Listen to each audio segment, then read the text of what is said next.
Operations breathe new life into the game that is CSGO, which is aging. My name is Braden, and welcome to Valve Guides.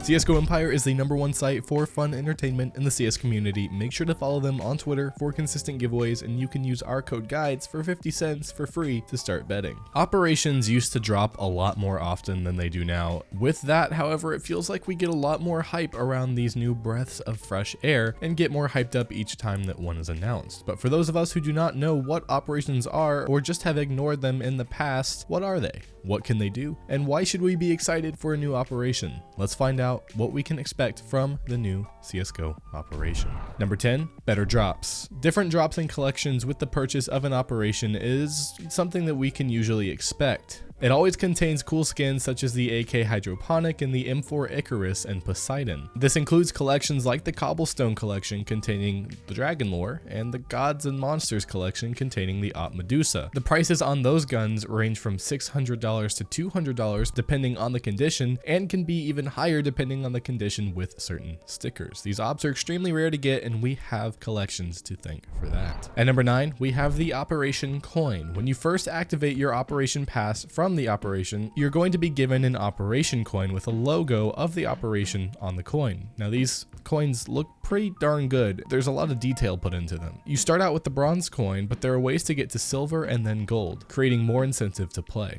There was an introduction of the new diamond operation coin rank exclusively for the most recent Hydra operation, and this could be coming in the next operation as well. We'll have to keep our eyes peeled for that. Working on the highest rank coin can take multiple days to complete and will give you something different to do in the game, as well as something exclusive if you manage to get the gold or diamond coin in this case, and you can show it off even after the operation ends. Number 8, we have the operation map. When you buy the operation and activate your operation pass, you're given a pamphlet alongside your operation coin. This includes a new and cool map that displays the operation missions you can do. On the map, there were usually different routes that you can take to get stars to level up your operation coin, and these routes were mostly based off of difficulty, and it really does give you a sense of accomplishment when it displays that you've completed it all. And guess what? You don't have an option to buy your way up the coin.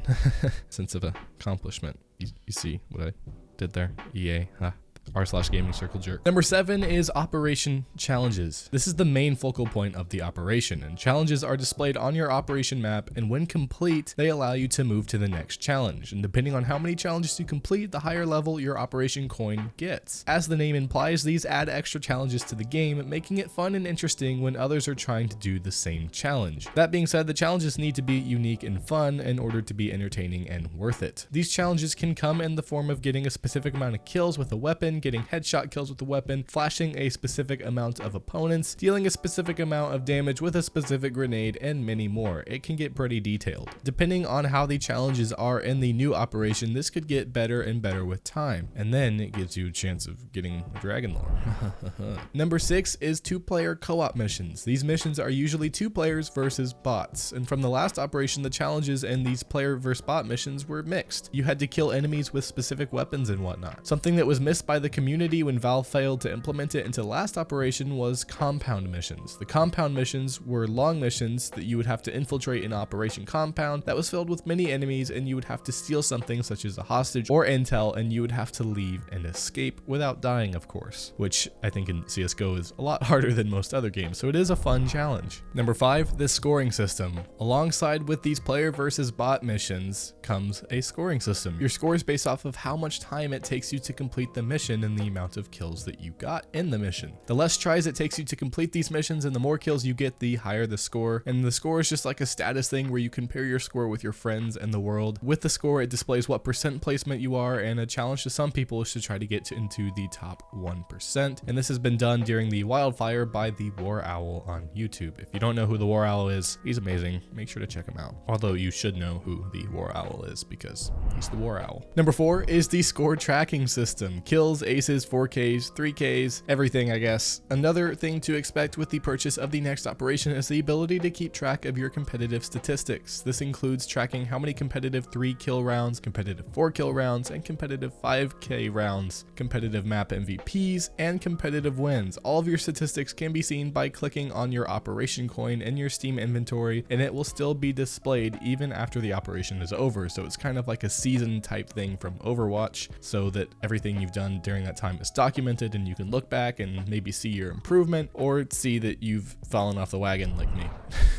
Number 3 is new maps. With the release of a new operation for free, players get to experience exclusive maps during the operations season. Through the operations, some maps have been reused in multiple operations such as Agency and Black Gold. During the limited time, the exclusive maps are put into their own map playlist and can be played in competitive mode settings. And I'd say more often than not, these maps are kind of hit or miss. Like there's usually one map that everybody kind of just goes to instead, and that's fine because it's a season and it's, I guess, like a trial period, but I do think Valve could do better with the map pool system, as we've talked about in previous videos before. At number 2, we have a new case. A common trend with operations is that there is a case released named after the operation. This case will probably have about 17 new weapon skins and possibly a new rare special item. Based off of the case release dates, a new case comes out around every 3 months, with the exception of the 5-month wait between the Spectrum case and the Clutch case. And with these statistics, it means that a new case would be coming out as early as mid-April to June. For the year-long wait time between the last 2 operations, the next case could come with the next operation because it has been a year since the last operation and we need a new one. You know,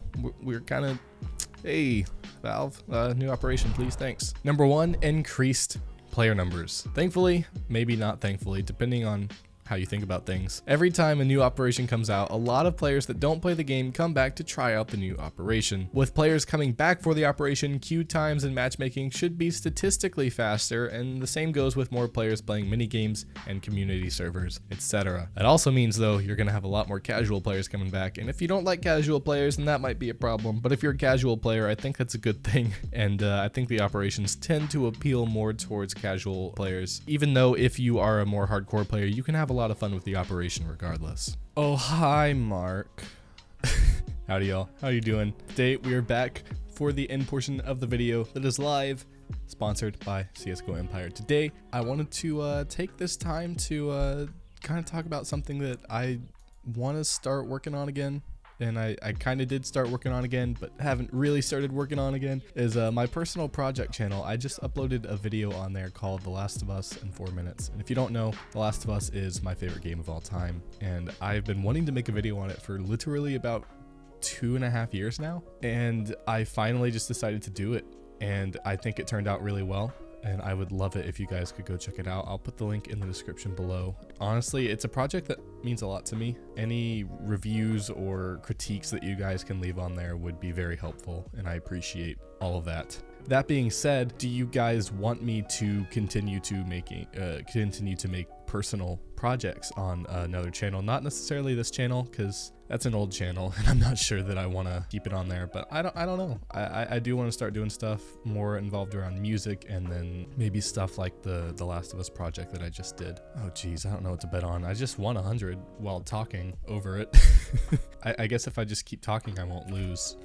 I'll go 50 again on CT, you know? It's pretty good, right? But the video itself features some really obscure music, especially for what it is. It's pretty interesting if you guys want to check it out. I think it's a unique video. It's a chronological trailer of the storyline of the game, so yes, major spoilers, but the game's been out since like 2013, so I didn't put any spoiler warnings on the gosh dang it. You see what happens to me the moment I acknowledge I win, I lose.